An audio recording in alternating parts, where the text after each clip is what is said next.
Japanese world? Why Chinese world? Why Indian world? I think these are very important questions to challenge yourselves at this time, because you have nothing to lose. It won't be a bad, whatever you come up with, it won't be a bad program, right? So there is a minimum amount of success you will have. You have a captive campus. That's the only course that is offered, so they can't go anywhere else. It's a bit of a local monopoly, right? Yeah. So you have that on your side. So now the question is, can you therefore take some risks with the curriculum and set it on a stage where this becomes, I mean, for us, let's say for some contemporary Indo-Japanese, Indo-Chinese thing, that this is the place to go. KSU is the place to go. It gives you that opportunity to position. Now, other thing is in the electives, what I'm seeing is I saw here literature and philosophy, but religion is missing.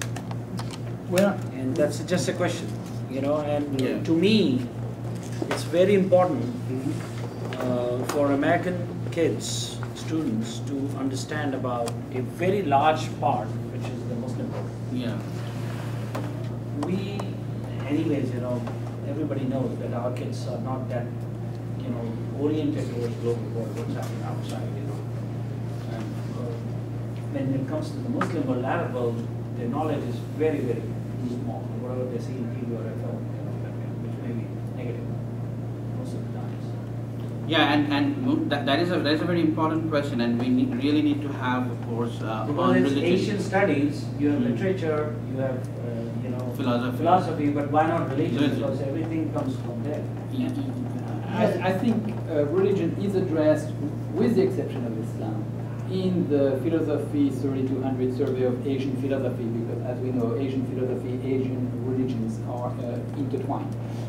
But the question of Islam is a very important one, and we have been making strong efforts on campus for the past 4 or 5 years to include Islam in our curriculum, and I think this is an area that we need to make sure that we cover. But I would also add that I am offering capitalisms and cultures in Asia, and we are going to look at how capitalism is developing in Southeast Asian Islamic countries such as Indonesia.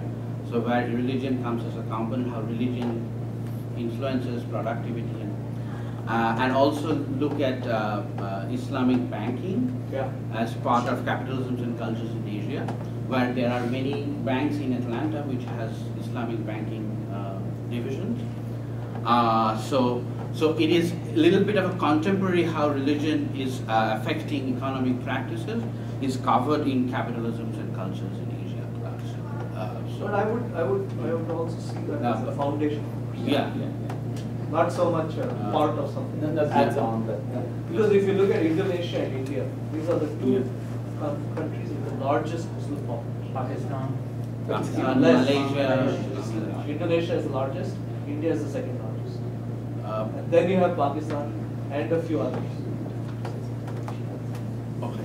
Yeah, if you want to talk about capitalism in South Asia, you just say capitalism in South Asia, not capitalism and cultures in Asia.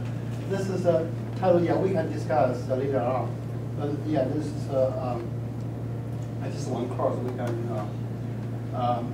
work out on this, on the title, on contents, that kind of thing. This is kind of too broad, and also you can see capitalism and cultures in the world, in the universe. But in Asia, this is just one course. We can discuss this later on. I want to express my opinion. I think the culture, you have the capitalism and cultures in Asia. I think just looking through all the curriculum, the culture need to be more focused. It could be Chinese culture, societal culture, and business culture.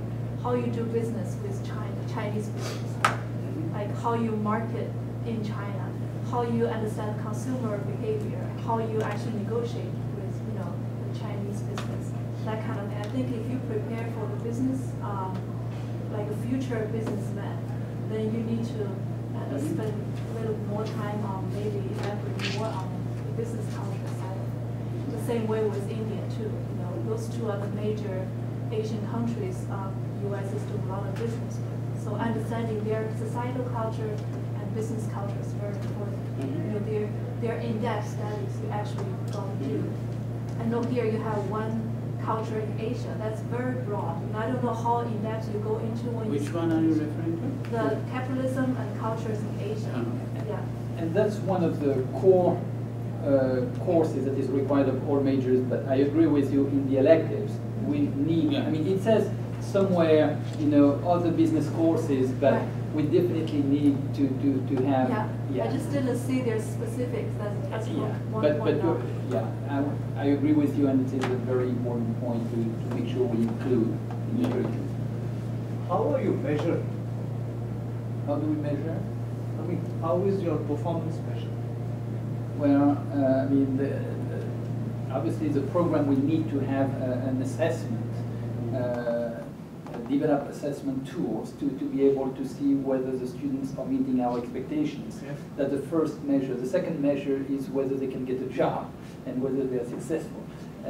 Another way of measuring, you know, when students are going to do their internships and their study abroad, if they are not successful in either of these experiential learning things, obviously we are failing in our core curriculum.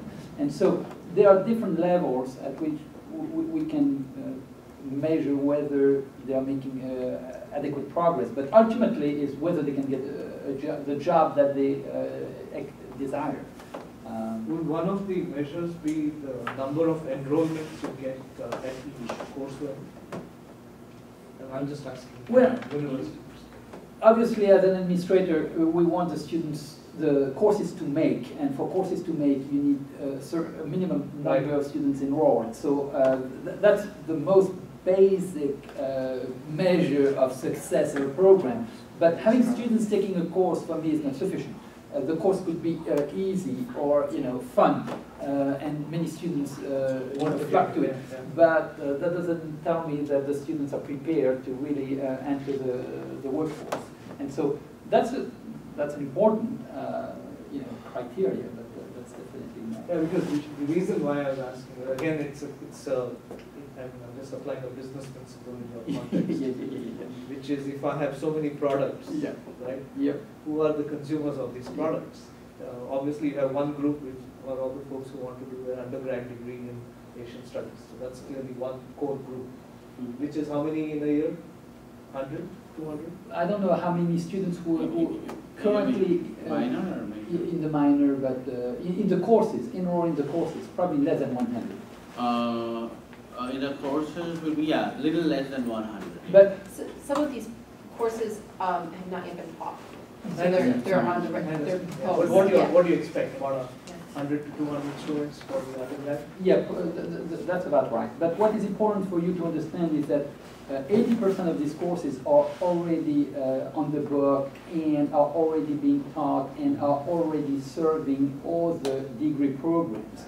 And so that's how things do work at universities, and we can create a new program without, in fact, adding a lot of new courses, and then we grow from there. And so maybe for a couple of years we have low enrollment in 2 or 3 courses that we're starting, and then things pick up, and so for that's. I'm just wondering if that will give you another insight in terms of if you look at these courses and just figure out the various programs that have some linkage with this course and do a frequency map as to how many students of what kind are using this course. It will tell you that some courses you have to have because it's affecting so many different and again, so there you may want to say what's missing. So if the business undergrads in business are taking this and that course, they may be missing something that can helps you plug that as well. At the same time, it's valuable for you because if it's valuable there, it's going to be valuable here. Gives you a little more of it's a kind of a gap analysis in a sense. Helps you prioritize. Very useful.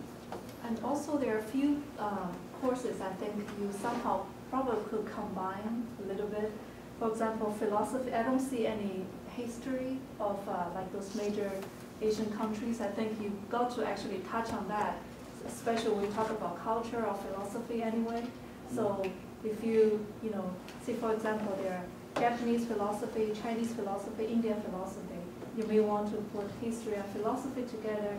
And then there's a political tradition, say Chinese political tradition. I don't know what type of, what kind of students, would take just that. Maybe you can add the legal system as well, because to understand how to do business, you have to understand the political side, also the legal side, and how the government is running. So even the government role. Yeah, I